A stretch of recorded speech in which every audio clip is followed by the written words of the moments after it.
I'm very excited today to be talking with Liz, who is one of the beta readers for the Song of Your Soul books. I'm Laura Atmadarshan Santoro, and it's been a pleasure to put these books together. There's Hearing the Song of Your Soul, Understanding the Song of Your Soul, and Living the Song of Your Soul. And they'll be out separately in different editions. It's been a labor of love, and it's really taken a lot of people. I could not have done this without the support of so many people, including those of you watching. Thank you. And of course, my fabulous beta readers who gave me a lot of insight, feedback, editing help, so many things. And one of them is here with me today. I'm thrilled. Would you like to introduce yourself, Liz? Sure. I'm Liz Espenschied, and I'm going into my junior year at New York University. I'm an English major, and it was a pleasure to be a part of this project. I'm so glad that you agreed for a number of reasons, one of which is this perspective that you brought, which we'll talk a bit about. But first, I'm curious to know what you thought when you were first invited to be part of this project. I was honestly just kind of honored that someone thought I could positively contribute to something. I was glad and happy. Oh, fabulous. Had you ever read the Bhagavad Gita before, since this is a poetic translation of that work? It's source material, the Mahabharata, or had you heard of them? I had heard of them, and I don't know that I read any of them directly, but I had read some kind of texts that might be read adjacent to them and stuff. We talked in my senior year of high school. I went to Catholic school, but we talked about world religions, finally, senior year, and it was very interesting. And I had specifically been looking at Sufis. Mm-hmm. And so I had read a book by Idris Shah and some other stuff, and went to the art museum, the Cleveland Museum of Art specifically, and had done some research on some of the statues of Shiva and stuff. So I hadn't specifically read the Bhagavad Gita, but I kind of knew of it in a way. So what was your impression when you first started working with the book, with the manuscript Song of Your Soul? At first it was kind of like, geez, this is really long, but it was interesting, and it was fun because it was a story, right? It's like a fable of sorts. There's meanings you can extract from it, but at the same time, it's a story. It's interesting. Mm-hmm. Did your perspective or understanding of this story change as you kept going through the manuscript? Yeah, it did a little bit, because people started coming back, the characters in the stories, they started to connect. It started to make sense once you got used to the names and stuff, because there's so many names. Once you got used to it and you started making connections, it was kind of interesting, and it was almost fun once then I was reading all three parts to kind of look for the connections and like the similarities, where the differences were between them. And the commentary definitely helped to like keep me kind of like understanding what's going on. Mm-hmm. One of my hopes for the translation was that someone who understood English and came from a Western background could kind of understand it without too much commentary at first, and then hopefully the commentary would help more. Did you find that to be the case? Absolutely. Yes, it was. I could follow what was going on. It made sense. It was interesting. And then the commentary just kind of added more depth to it later. So it was, yeah, I would say yes. Great. You provided a lot of feedback on editing and formatting, which was so helpful, but also the content.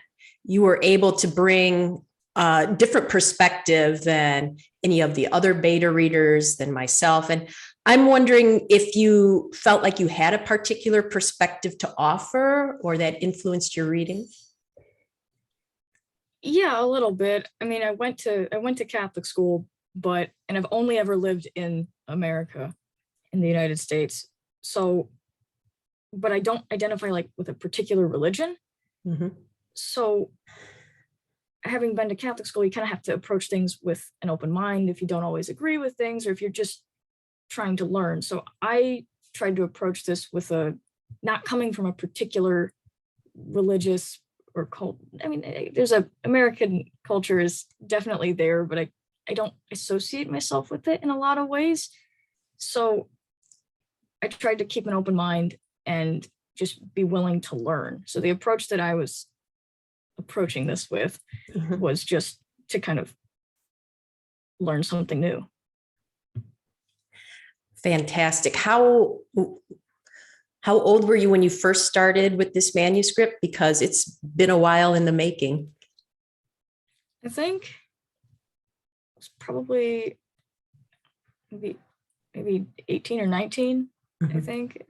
And I'm 21 now. So it was a year or two ago at least. Yeah. Definitely the youngest of the beta readers. And do you think that your age influenced at all how you might read it? Can you see yourself coming back to it at different parts of your life with a different view? Absolutely. Yeah. I mean, having being so young, I guess, Mhm. I haven't had a lot of life experiences, stuff like that. Like I wasn't even really in college yet. It was freshman year of college after a gap year. It was, so I really hadn't been out and haven't had a lot of experiences. I've never been married or anything like that. So I could totally see in maybe 20 years, if I've gone to grad school, if I, have a family or something, like reading this in a totally different light. Yeah. Cool. Do you feel that this book can serve you, people like you, well at this point? And if so, how? I definitely think it could serve anybody, really. It just depends on how you approach it. So if there's someone my age who's interested in poetry or music or rhythm, I think that this is worth a read. I think if you're my age and you feel kind of lost or you need some kind of spiritual guidance, this book could provide that. There's a lot of different takes. If you're bored and you're my age, it's a good story, so long story, it'll occupy you for a while. So I think it could serve anybody, any age, if they're willing to approach it. Yay, that makes me happy to hear. Is there anything in particular that stuck with you from the book or that you brought into your life, your understanding? I guess the one thing that stuck with me was the kind of layers of narration in the Mm. book, like how I think it's Sanjaya is narrating to the one king. And so but that's not necessarily directly the action all the time. It's, Arjuna or whoever. So it's the idea of stepping back for a minute. If you're like caught up in what's going on in the moment, to step back and kind of look at the bigger picture, if you're overwhelmed or whatever, that I kind of took from the book. Like that could be helpful to just remember that there's a bigger picture somewhere. Wonderful. Anything else from your experience from reading this that you'd like to share or comment about? I don't know, not particularly, except that I'm glad I did it. I'm very glad that I was invited to this project. I learned a lot about the text itself. I learned a bit about the publishing process. I learned a bit about the editing process. I learned a bit about like poetry and stuff too, because that's something I'm interested in. I'm doing a creative writing minor and stuff like that. There's a lot of different kind of areas that this gave me some new insight into. And I'm very glad I participated. Since you mentioned your poetry, anything you want to share about that here, or how do we look out for what you might be working on? Well, Off-piste, I know.